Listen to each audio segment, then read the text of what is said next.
വണ്ടൂരിലെ ഭിന്നശേഷി ചെണ്ടമേളം ബാൻഡിന് ആദ്യ വിഷുക്കൈനീട്ടം വ്യാപാരിയായ യൂസഫിന്റെ വക.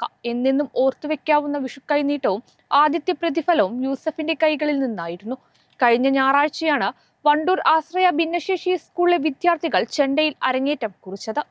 Celebrate the moments of colors.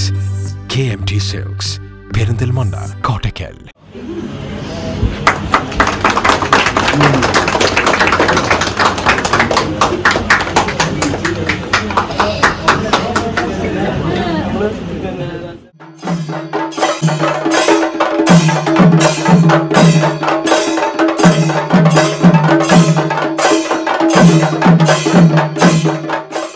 പരിമിതികൾ കൊണ്ട് വിധി വികൃതി കാട്ടിയപ്പോൾ അവിടെ തോറ്റുകൊടുക്കാൻ മനസ്സില്ലാത്ത പോരാളികൾക്ക് ഇത്തവണത്തെ വിഷു എന്നെന്നും ഓർത്തുവെക്കാവുന്ന ഒന്നായിരിക്കും. ചെണ്ടമേളത്തിൽ അരങ്ങേറ്റം കുറിച്ച് സ്വന്തമായി ഒരു ചെണ്ട ബാൻഡിന് കൂടി രൂപം കൊടുത്ത വണ്ടൂർ ആശ്രയ ഭിന്നശേഷി സ്കൂളിലെ വിദ്യാർത്ഥികൾക്ക് ആദ്യത്തെ വിഷു കൈനീട്ടവും ആദ്യത്തെ വേദിയും പ്രതിഫലവും സമ്മാനിച്ചത് വ്യാപാരിയായ കെ യൂസഫാണ്. ഭിന്നശേഷിക്കാരുടെ ഈ ചെണ്ട സംഘത്തിന് വേണ്ടത്ര ചെണ്ടയില്ലെന്ന് വാർത്തകളിലൂടെ അറിഞ്ഞ യൂസഫ് സംഘത്തിന് ആവശ്യമായ 2 ചെണ്ടകൾ വാങ്ങി. ഒപ്പം അവരുടെ ആദ്യ പ്രകടനത്തിന് തന്റെ വ്യാപാര സ്ഥാപനത്തിൽ വേദിയൊരുക്കുകയും അതിന് എല്ലാവർക്കും കൈനിറയെ പ്രതിഫലം നൽകുകയും ചെയ്തു.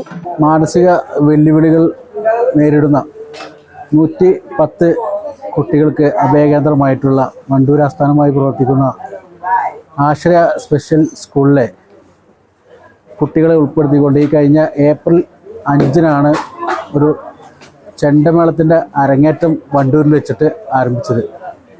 വളരെ വലിയ സ്വീകാര്യതയാണ് ഈ ഒരു കുട്ടികൾക്ക് ലഭിച്ചത്. കേരളത്തിൽ തന്നെ ഇത് ആദ്യമായിട്ടായിരിക്കുമെന്നാണ് ഞങ്ങളെല്ലാം ചിന്തിക്കുന്നത്. കഴിഞ്ഞ ഞായറാഴ്ചയാണ് വണ്ടൂർ ആശ്രയ ഭിന്നശേഷി സ്കൂളിലെ വിദ്യാർത്ഥികൾ ചെണ്ടയിൽ അരങ്ങേറ്റം കുറിച്ചത്. ചാലിയാർ ഉണ്ണിയാണ് 9 അംഗ സംഘത്തിന് കുറഞ്ഞ സമയത്തിനുള്ളിൽ സൗജന്യമായി ചെണ്ടമേളത്തിൽ പരിശീലനം നൽകിയത്. കൈക്ക് സ്വാധീനക്കുറവുള്ളവർ വരെ ഇക്കൂട്ടത്തിലുണ്ട്. സംസാരശേഷിയും കേൾവിശക്തിയുമില്ലാത്ത തെസ്നിയുടെ പ്രകടനമാണ് ഇതിൽ ശ്രദ്ധേയം. 5 ചെണ്ടകൾ ആവശ്യമുള്ളിടത്ത് 3 എണ്ണം വണ്ടൂരിലെ വിവിധ സംഘടനകൾ മുൻകൈയെടുത്ത് വാങ്ങി നൽകിയിരുന്നു. 2 എണ്ണം വാടകയ്ക്കെടുത്തായിരുന്നു കുട്ടികൾ അരങ്ങേറ്റം നടത്തിയത്. യൂസഫിന്റെ വിഷുക്കൈനീട്ടത്തിലൂടെ ഈ പ്രതിസന്ധിക്കും പരിഹാരമായി. Wandoor cafe Kudumbashree president KC നിർമ്മലയും സംഘത്തിലെ മുഴുവൻ അംഗങ്ങൾക്കും വിഷുക്കൈനീട്ടം നൽകി. അരങ്ങേറ്റം ഗംഭീരമായതോടെ ചെണ്ടമേളത്തിൽ ഒരു ബാൻഡ് രൂപീകരിച്ചിട്ടുണ്ട്. ഇനി ഉദ്ഘാടന ചടങ്ങുകളിലും മറ്റും സജീവമാകാൻ തന്നെയാണ് ഇവരുടെ തീരുമാനം. കേരള വിഷൻ, വണ്ടൂർ.